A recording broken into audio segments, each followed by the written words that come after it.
Hello guys, welcome back. आज हम बात करेंगे लोकल और ग्लोबल वेरिएबल्स के बारे में। तो अगर आपने इससे पहले जो फंक्शंस वाली वीडियो मैंने अपलोड की हैं, हालांकि डेट उसमें पुरानी आएगी लेकिन वही है कंसेप्ट। तो जो आप इस प्लेलिस्ट में मैंने ऐड किए हैं यूज़र डिफाइंड फंक्शंस, जिसके 4 टाइप होते हैं: return type with argument, return type without argument, void type with argument और वॉइड टाइप विदाउट आर्ग्यूमेंट। तो चारों पर मैंने सेपरेट वीडियोस बनाई हैं। इस वीडियो को देखने से पहले आप उस वीडियो को ज़रूर देखकर आइएगा, ठीक है। आज हम बात करने वाले हैं लोकल और ग्लोबल वेरिएबल्स के बारे में। तो ये पढ़ने के समय मैं ये मान के चल रही हूँ कि आप फंक्शंस पढ़कर आए हैं, ठीक है। तो लोकल वेरिएबल क्या होता है कि जब हमने कोई फंक्शन बनाया, तो फंक्शन जब भी हम बनाते हैं तो उस फंक्शन का एक ब्लॉक रहता है, ठीक है। तो उस फंक्शन के अंदर जो भी वेरिएबल्स होंगे, जितने भी, वो सारे क्या होंगे? Local variables. तो उन वेरिएबल्स का स्कोप सिर्फ फंक्शन के अंदर होगा। इस फंक्शन से बाहर यदि हम उस वेरिएबल का नाम लिखते हैं तो उसमें एरर आएगी, क्योंकि कंपाइलर उसको नहीं जानता है, उस वेरिएबल को, ठीक है। तो ऐसे वेरिएबल जिनका जो स्कोप होता है वो कहाँ तक रहता है? Up to that block only. जिस ब्लॉक में उनको आपने डिक्लेयर किया है उसी में उनका स्कोप होता है। उस ब्लॉक से बाहर उनको कोई भी नहीं जानता। इसके अपोजिट होते हैं ग्लोबल वेरिएबल। ग्लोबल वेरिएबल की जो लाइफ होती है वो थ्रू आउट द प्रोग्राम रहती है, या हम कहें कि जो उसका स्कोप होता है, स्कोप उसका होता है थ्रू आउट द प्रोग्राम। तो पूरा प्रोग्राम में आप कहीं पर भी किसी भी लाइन में जा करके उस वेरिएबल की वैल्यू प्रिंट करना चाहोगे या उसमें कोई मैनिपुलेशंस करने की कोशिश करेंगे तो वो अलाउड रहेगा। क्यों? क्योंकि वो जो वेरिएबल है वो ग्लोबल है।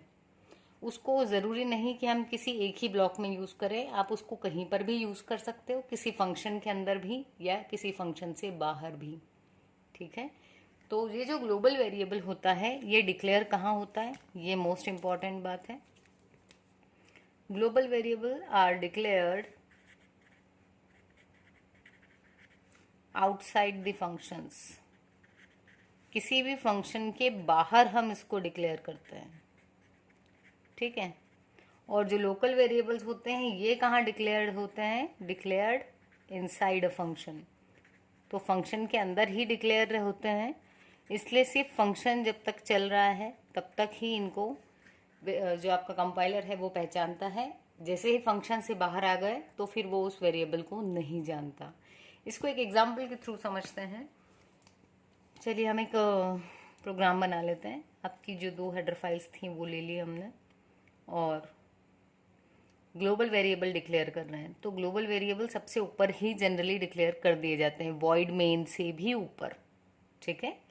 तो हमने 2 हेडर फाइल्स लगा दी, एक ग्लोबल वेरिएबल ले लिया, इसका नाम दे दिया x, और इसमें कुछ वैल्यू भी इनिशियलाइज करवा दी, मान लो 20। अब हमने बनाया एक वॉइड मेन।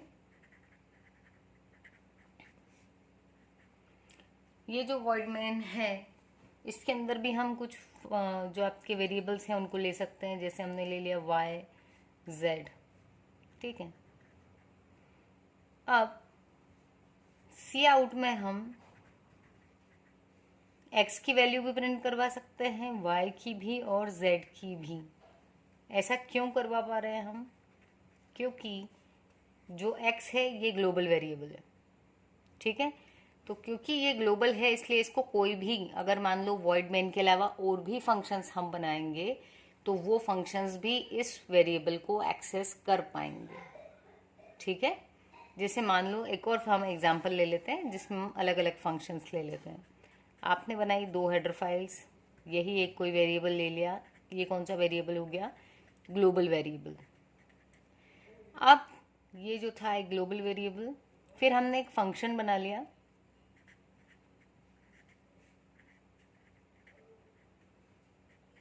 इस फंक्शन के अंदर हमने एक लोकल वेरिएबल दे दिया जिसका नाम दे दिया हमने f1, ठीक है, क्योंकि फंक्शन 1 में तो इसको F1 दे दिया, आप कुछ भी दे सकते हो, इसको एक वैल्यू दे दी।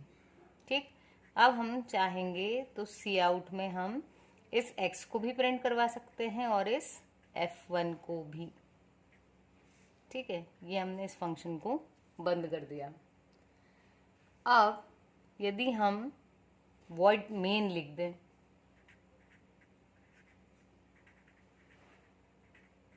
वॉइड मेन लिखा हमने, और यहाँ पर हमने क्या किया हुआ है, इस मेन के अंदर यदि मैं उस x को जो है प्रिंट करवाऊँ, इस x को, तो प्रिंट हो जाएगा। लेकिन यदि मैं इस F1 को प्रिंट करवाऊँ तो एरर आएगी। ठीक है, ये प्रोग्राम हमने सिर्फ ग्लोबल और लोकल वेरिएबल को समझने के लिए लिखा है, इसीलिए मैंने इसमें कोई फंक्शन कॉलिंग नहीं करवाई है। ठीक है, जो लोग फंक्शंस को अच्छे से पढ़ के आए हैं वो कंफ्यूज ना होना कि यहाँ मैडम ने फंक्शन को कॉल क्यों नहीं करवाया, क्योंकि यहाँ मेन मोटिव ये है कि हम ग्लोबल और लोकल के बीच में डिफरेंस को समझ पाए। ठीक है, तो देखिए ये कौन सा वेरिएबल है, ये है ग्लोबल वेरिएबल, और ये इस फंक्शन के अंदर है। देखो यहाँ लिखा है हमने फंक्शन के अंदर डिक्लेयर किया हुआ है F1, तो ये कौन सा हो जाएगा आपका लोकल वेरिएबल। अब लोकल को सिर्फ कौन, उसका स्कोप कहाँ तक रहता है, सिर्फ इस ब्लॉक तक। तो F1 को आप इस ब्लॉक के पहले पहले जो भी करना है F1 में चेंजेस कर सकते हो, डिस्प्ले करवा सकते हो, उसको कुछ ऐड कर सकते हो, मल्टीप्लाई सब्ट्रैक्ट कुछ भी कर सकते हो। ठीक है, बट जैसे ही ये ब्लॉक खत्म हुआ, अब F1 को कोई भी नहीं जानता, तो हम आ गए मेन में। ये वॉइड मेन है, इसने क्या किया, x को प्रिंट करवाया। तो x क्या था, ग्लोबल वेरिएबल, तो x को ये फंक्शन भी यूज कर सकता है, वॉइड मेन भी यूज कर सकता है, और अगर और फंक्शंस होते तो वो भी यूज कर सकते थे।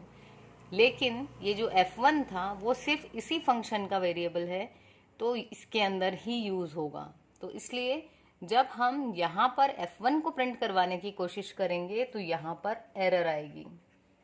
वो एरर क्यों आएगी, क्योंकि ये ग्लोबल वेरिएबल नहीं है बल्कि एक लोकल वेरिएबल है।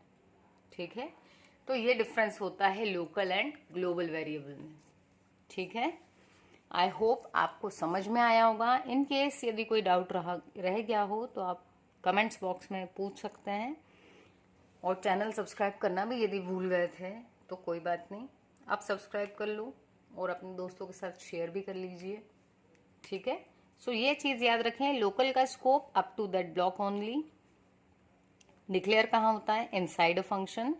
ग्लोबल वेरिएबल डिक्लेयर कहाँ होता है, आउटसाइड द फंक्शन, फंक्शन के बाहर। जो वॉइड मेन है ये भी एक फंक्शन है, इसके अंदर भी नहीं, इससे भी बाहर। ठीक है, तो ग्लोबल वेरिएबल सबसे बाहर, लेकिन हेडर फाइल्स के बाद में। ठीक है, और फिर इसका स्कोप क्या रहता है, इसको आप प्रोग्राम में कहीं भी प्रिंट करवा लेंगे तो इसकी वैलिडिटी रहेगी, क्योंकि ये ग्लोबल वेरिएबल है, ग्लोबल। ठीक है, नाम से भी समझ में आता है कई बार हमको, लोकल यानी सिर्फ एक एरिया तक सीमित हो जाए कोई चीज़, और ग्लोबल यानी कि सब जगह उसको सब जानते हों। ठीक है, तो ये है हमारा ग्लोबल वेरिएबल। ओके गाइज, मिलते हैं अपने नेक्स्ट वीडियो में। Thank you.